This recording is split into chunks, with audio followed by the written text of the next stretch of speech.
Sebelum membawakan topik peran perempuan Konghucu di era kemerdekaan, terimalah salam peneguhan iman dari saya, hanya kebajikan Tien berkenan, Wi Te Tong Tien. Kira-kira apa hal yang dikenang dalam benak saat mendengar atau mengucap hari kemerdekaan? Seperti halnya revolusi dan pergolakan yang terjadi di titik negara ini, kemerdekaan Indonesia mengungkap siapa yang menang dalam pertarungan sejarah. Masih dalam konteks Indonesia, ketika pemaknaan tentang hari kemerdekaan, kira-kira apa selanjutnya yang terlintas? Dapat dijamin, pastilah nama Soekarno-Hatta dan tokoh-tokoh maskulin lainnya timbul di dalam benak pikiran kepala kita. Mungkin kita harus duduk manis, tenang, dan berpikir atau mengerjitkan dahi beberapa waktu untuk sekedar menyebut nama pejuang perempuan atau organisasi perempuan yang turut bergerak selaras dengan tokoh maskulin barusan. Dibandingkan perempuan, sosok laki-laki memang lebih lekat dengan narasi pengubah dunia. Mereka seolah mengawali hal ini, memimpin gerakan itu menjadi ini dan itu dalam pergerakan nasional.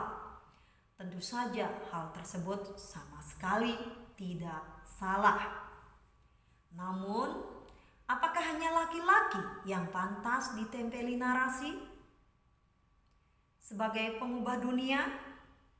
Benarkah hanya laki-laki yang memberi sumbangan dan memulai gerakan kemerdekaan Indonesia? Apakah relasi yang dominan laki-laki ini tak pernah mendapat tantangan dari pihak manapun mengenai perempuan sebagai aktor pergerakan? Memang tidak mudah, sebab iklim patriarki yang kental yang mengutamakan laki-laki berada di depan.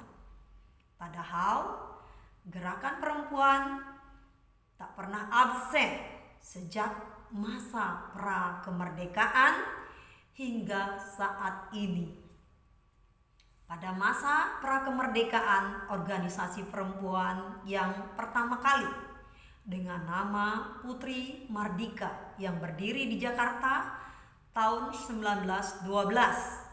Organisasi yang dibangun saat Soekarno masih berusia 12 tahun pada saat itu.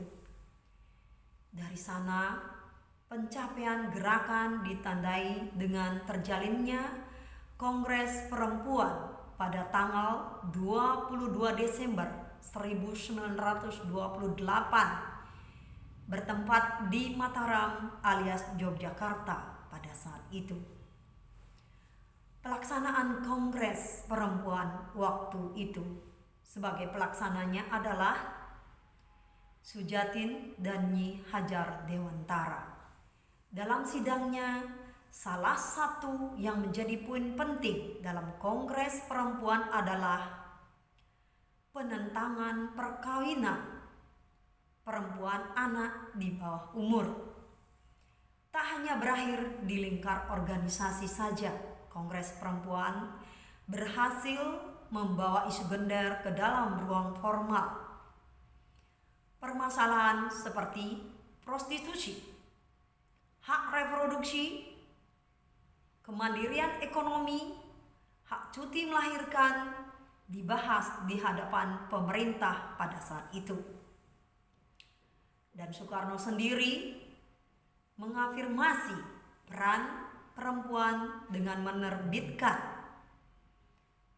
buku Sarinah dan buku-buku yang lainnya.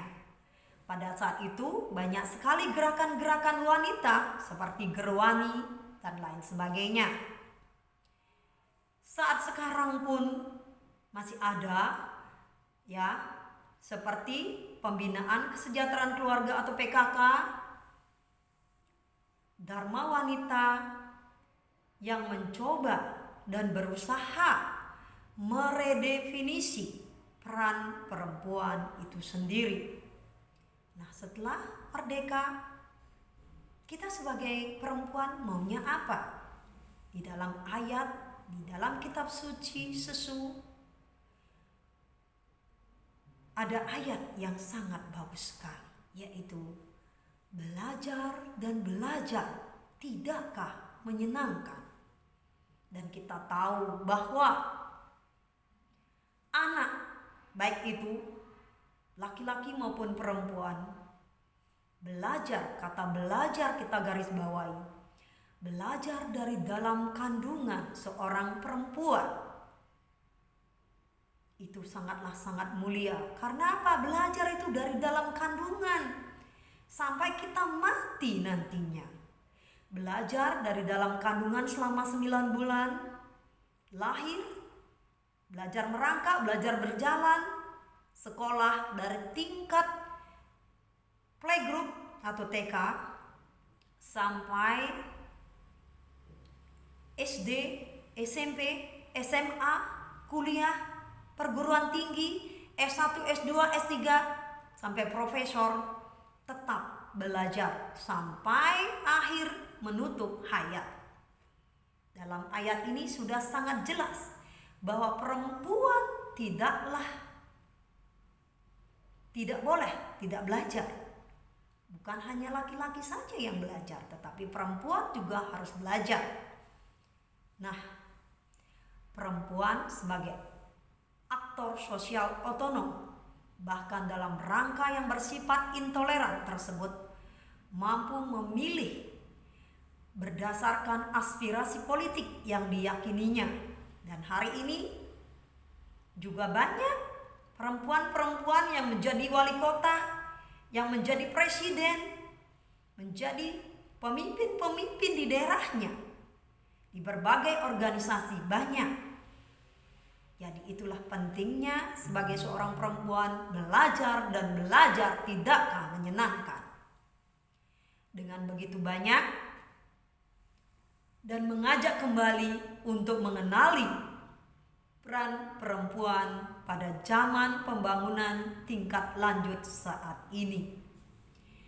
Jika perayaan Hari Kemerdekaan ke-75 tahun ini masih terus diwarnai oleh perayaan yang kurang dominan terhadap perempuan dan tanpa mencoba kembali menggali peran politis perempuan yang penting di dalamnya, maka perayaan kemerdekaan Indonesia hanya akan menjadi sebuah peringatan masa lampau yang gagal menggenggam relevansinya dengan masa kini dan masa depan. Kaum perempuan menyokong betul dalam membawa bangsa ini dari penjajahan. Bahkan lebih daripada itu, pasca kemerdekaan, peran perempuan Indonesia tidak bisa dianggap sebelah mata. Dalam sejarahnya, di saat bangsa ini terjajah, perempuan-perempuan hebat Indonesia berani menyatukan ide dan gagasannya dari satu kongres ke kongres yang lain. Dan memang tidak mudah kaum perempuan menyatukan diri di tengah perang kemerdekaan yang berkecamuk. 92 tahun sejak Kongres Perempuan Indonesia pertama didirikan di Yogyakarta pada tahun 1928 lalu, elemen bangsa di tanah air harus benar-benar memahami bahwa soal masyarakat dan negara adalah soal laki-laki dan perempuan, dan soal perempuan adalah suatu soal masyarakat dan negara. Artinya, tanggung jawab dan peran membangun masyarakat adil dan beradab sesuai sila Pancasila. Membangun negara yang maju adalah bertanggung jawab bersama antara perempuan dan laki-laki. Tak hanya itu, semua pihak harus benar-benar menyadari bahwa tinggi rendahnya tingkat kemajuan suatu masyarakat adalah ditetapkan oleh tinggi rendahnya tingkat kedudukan perempuan di dalam masyarakat itu sendiri. Ini menjadi tantangan kita semua.